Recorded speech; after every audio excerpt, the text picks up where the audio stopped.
प्रस्तुति समग्र हिंदी। सभी बोर्ड स्कूल कॉलेज की हिंदी पाठ्य पुस्तकों के प्रश्न उत्तर। एनसीईआरटी कक्षा 9वीं पाठ्य पुस्तक के प्रश्नोत्तर। स्पर्श भाग काव्यखंड रैदास के पद।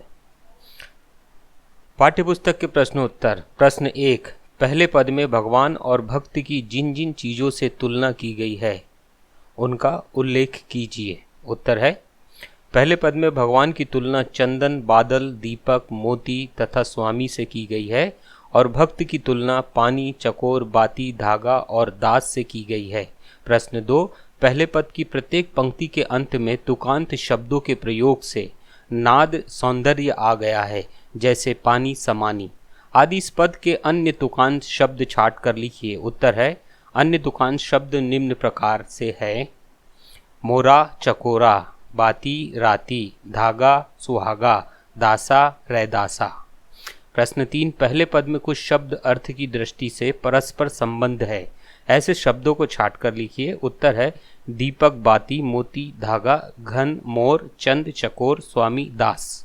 प्रश्न 4। दूसरे पद में कवि ने गरीब निवाजू किसे कहा है, स्पष्ट कीजिए। उत्तर है, दूसरे पद में कवि ने गरीब निवाजू अपने आराध्य ईश्वर को कहा है, जो दीन दुखियों पर दया करने वाला है और वो अपने मस्तक पर मुकुट धारण किए हुए रहता है, जो बड़ा सुंदर लगता है। प्रश्न 5। दूसरे पद की जाकी छोटी जगत कऊ लागय ता पर तू ही धरे, इस पंक्ति का आशय स्पष्ट कीजिए। उत्तर है, कवि का कहना है कि जिन लोगों को समाज अछूत मानता है, जिसके छूने मात्र से ही लोग अपवित्र हो जाते हैं और कुलीन लोग भी उन पर दया नहीं करते, जो समाज के द्वारा उपेक्षित है, दया के पात्र है, हे ईश्वर आप ऐसे लोगों पर दया करने वाले हो, उनका उद्धार करने वाले हो। प्रश्न 6। रैदास जी ने अपने स्वामी को किन किन नामों से पुकारा है। उत्तर है, रैदास जी ने अपने स्वामी को लाल, गुसाई, गोविंद तथा हरिजी आदि नामों से पुकारा है। प्रश्न 7। निम्नलिखित शब्दों के प्रचलित रूप लिखिए: मोरा, चंद, बाती, ज्योति, बरे, राती, छतरु, धरे, ज्योति, तुही, गुसैया। इनके प्रचलित रूप है: मोरा का मोर, मयूर, बाती का बत्ती और चंद का चंद्र, चंद्रमा, ज्योति का ज्योति, लौ, बरे का बड़े या बढ़ना, छतरु का छत्र और छोटी का छूत और छूना, गुसैया का गुसाई, गोसाई, राती का रात्रि, रात, धरे का धारण करना और तुही का तुम ही। प्रश्न 8। नीचे लिखी पंक्तियों के भाव स्पष्ट कीजिए। का जाकी अंग अंग बात समानी। उत्तर है, जिस प्रकार चंदन का लेप लगाने से सारे अंग सुगंधित हो जाते हैं, ठीक उसी प्रकार ईश्वर की भक्ति पूरे शरीर में समाकर तन और मन दोनों को ही पवित्र कर देती है। भक्ति पूरे रोम रोम में बस जाती है।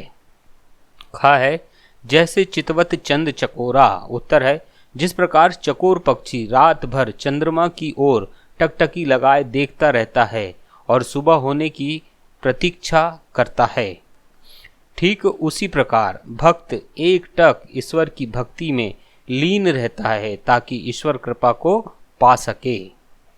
ग है, जाकी ज्योति बरे दिन राती। उत्तर है, कवि प्रभु के प्रति अपनी भक्ति को दिए और बाती के समान मानता है।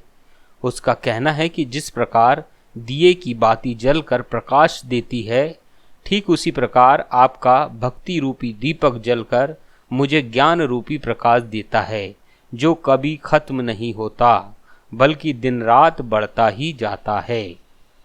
है, ऐसी लाल तुझ बिनु कौनु करे। उत्तर है, कवि प्रभु का आभार प्रकट करते हुए कह रहा है कि आप ही है जो ऐसा कर सकते हैं, आपके अलावा और कोई नहीं है जो निडर होकर समाज के निम्न लोगों का उद्धार कर सके, उनका कल्याण कर सके, समाज में उनको ऊंचा स्थान और सम्मान दिला सके। यह है, नीचहु ऊंच करे मेरा गोविंदु काहू ते ना डरे। उत्तर है, कवि का कहना है कि मेरे प्रभु समाज में नीच समझे जाने वाले लोगों को ऊंचा करने वाले अर्थात समाज में सम्मान दिलाने वाले हैं और ऐसा करते समय वह किसी से भी नहीं डरते।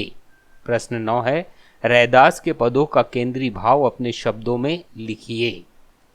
उत्तर आएगा, रैदास जी ने अपने पद में कुछ उदाहरण देते हुए ईश्वर और भक्त को एक दूसरे का पूरक बताया है, जैसे चंदन और पानी, दिया और बाती, बादल और मोर एक दूसरे के संपर्क में आने पर प्रभावित होते हैं, वैसे ही भक्त और ईश्वर एक दूसरे के संपर्क में आने पर ही आनंदित होते हैं।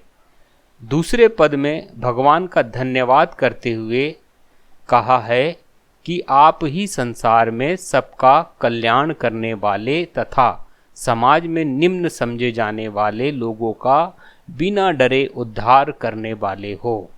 समाप्त। अन्य पाठों के प्रश्नोत्तर प्राप्त करने के लिए इस चैनल को सब्सक्राइब करें। पसंद आने पर लाइक जरूर करें। धन्यवाद।